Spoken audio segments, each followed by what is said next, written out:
ഈശോ മിശിഹായ്ക്ക് സ്തുതിയായിരിക്കട്ടെ. പ്രിയ സഹോദര സഹോദരി, നിനക്ക് നല്ലൊരു ദിവസം നേരിയ ഈശോ നിന്റെ ജീവിതത്തിലേക്ക് വന്നിട്ട് നിന്റെ ജീവിതത്തിൻ്റെ എല്ലാ മേഖലകളെയും ഇന്ന് അനുഗ്രഹിക്കട്ടെ എന്ന് പ്രാർത്ഥിക്കുക. ഈശോയോട് ചേർന്നുള്ള ജീവിതം എന്ന് പറയുന്നത് ഒരു വെറും ജീവിതശൈലി മാത്രമല്ല, ഈ ജീവിതത്തിൻ്റെ അന്ത്യത്തിൽ ഒരു കണക്കെടുക്കലൂടെ ഉണ്ടാകും. ദൈവം തന്ന ദാനങ്ങൾക്കനുസരിച്ച്, കൃപകൾക്കനുസരിച്ച് ഞാൻ ദൈവത്തിന് വേണ്ടി ഫലം നേടിയിട്ടുണ്ടോ എന്നൊരു വിലയിരുത്തൽ. ലൂക്കാ സുവിശേഷം 19 അധ്യായത്തിൽ 10 നാണയങ്ങളുടെ ഉപമ കൊടുക്കുന്നുണ്ട്. ഒരു കാര്യസ്ഥൻ പലർക്കായിട്ട് നാണയങ്ങൾ കൊടുക്കുക. ഇതിൽ 10 കിട്ടിയ വ്യക്തി, ആ വ്യക്തി വന്നിട്ട് പറയാണ്, ഞാനിതാ വ്യാപാരം നടത്തി 10 കൂടി നേടിയിരിക്കുന്നു. അപ്പോൾ യജമാനൻ പറയുന്ന ഒരു വാക്കുണ്ട്, അത് 19 അധ്യായം 17 തിരുവചനം. അവൻ പറഞ്ഞു, കൊള്ളാം, നല്ലവനായ ഭൃത്യ, ചെറിയ കാര്യങ്ങളിൽ വിശ്വസ്തനായിരുന്നത് കൊണ്ട് 10 നഗരങ്ങളുടെ മേൽ നീ അധികാരിയായിരിക്കും. കൊള്ളാം, നല്ലവനായ ഭൃത്യ. എങ്ങനെയാണ് നല്ലവനായത്? അവൻ വിശ്വസ്തയോടുകൂടി വ്യാപരിച്ചു എന്നുള്ളതാണ്. ദൈവത്തിൻ്റെ സന്നിധിയിൽ ആരൊക്കെ വിശ്വസ്തരായിരിക്കുന്നോ അവരെയൊക്കെ ദൈവം നല്ലവരായിട്ട് കണക്കാക്കുക. കാരണം ആർക്കാ വിശ്വസ്ത പുലർത്താൻ പറ്റുക? അത് സ്നേഹമുള്ളവർക്കേ പറ്റുള്ളൂ.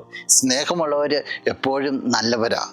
നല്ലവർക്ക് ദൈവം അപ്പോൾ തന്നെ അനുഗ്രഹം കൊടുക്കും. നീ 10 നഗരങ്ങളുടെ മേലെ നീ അധിപനായിരിക്കും. ജീവിതത്തിലേക്ക് ദൈവം പല നാണയങ്ങൾ പല അളവിൽ തന്നിട്ടുണ്ട്. വെയിറ്റ് ചെയ്യുക നിന്റെ കണക്ക് കിട്ടാൻ വേണ്ടി. നിന്റെ കണക്ക് നോക്കിയിട്ട് നിന്റെ ദൈവം നിന്നോട് പറയണം, കൊള്ളാം, നല്ലവനായ ഭൃത്യ, ഞാൻ സന്തോഷിക്കുന്നു. ആ ഒരു ഈശോയ്ക്ക് അങ്ങനെ ഒരു പറച്ചിൽ പറയാൻ തക്ക രീതിയിൽ നീയാണ് ജീവിതത്തെ ക്രമീകരിക്കേണ്ടത്. ഒന്ന് ജീവിതത്തെ ഒന്ന് വിലയിരുത്തി നോക്കണം.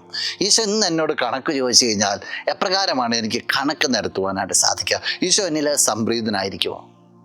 നീയാണ് വിലയിരുത്തേണ്ടതും നീയാണ് മാറ്റങ്ങൾ കൊണ്ടുവരേണ്ടതും. നിനക്കത് സാധിക്കട്ടെ. നമുക്ക് പ്രാർത്ഥിക്കാം. കണ്ണുകൾ അടച്ചൊന്ന് കരങ്ങൾ കൂപ്പാം. നല്ലവനായ കർത്താവേ, നിന്നെ ഞങ്ങൾ സ്തുതിക്കുന്നു, ആരാധിക്കുന്നു, മഹത്വപ്പെടുത്തുന്നു. ഈശോ ഈ വ്യക്തിയെ പ്രത്യേകമായിട്ട് സമർപ്പിക്കുകയാണ്.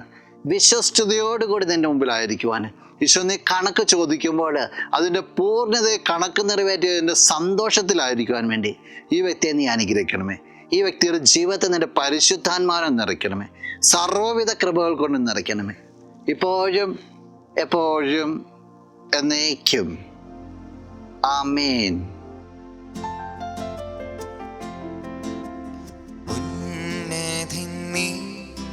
അത്യുന്നതൻ നീ, അങ്ങേ പോലൊരു